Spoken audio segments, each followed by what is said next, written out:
To make a great action sequence, you have to start with a great story sequence.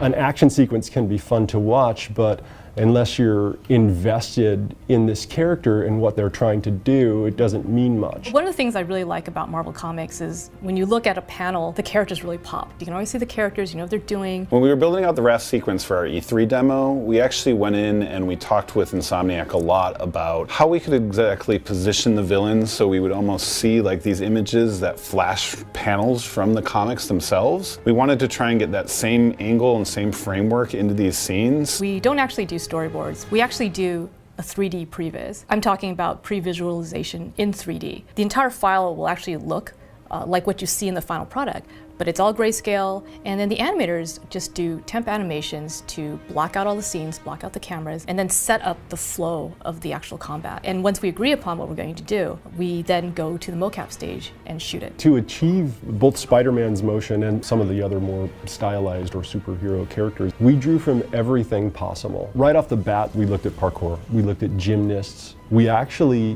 got amazing things out of our stunt people. A lot of wonderful things just sort of bloomed from blue sky thinking on a stage with a stunt person. What was interesting about working on this project was that there's a lot of different characters. So for example, we have a flying enemy like Vulture, or we have a giant lumbering enemy like Rhino, or we even have enemies with superpowers like Electro. So we actually have to consider each of the villains as if it's its own main character. So we have to think about the look, the effect, and even how that character moves. How do you like my new suit?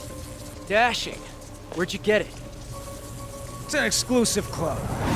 If it looks good when it's really rudimentary, once it all has the bells and whistles of like finished models and lighting and audio and effects, that's just icing the cake. We actually spent a lot of time making sure that all the surfaces look really wet. You can see at certain times when you look at the characters really closely that there's actually water dripping down their masks or their faces. And I felt that that was really important to really nail the emotion we're trying to get. There's a sort of gut feeling that hits your stomach when you have your hands on the sticks and you're playing and you're swinging around, and you almost get this moment where you're just in this state where you're just purely interacting with that world. We're like, all right, they made a great game.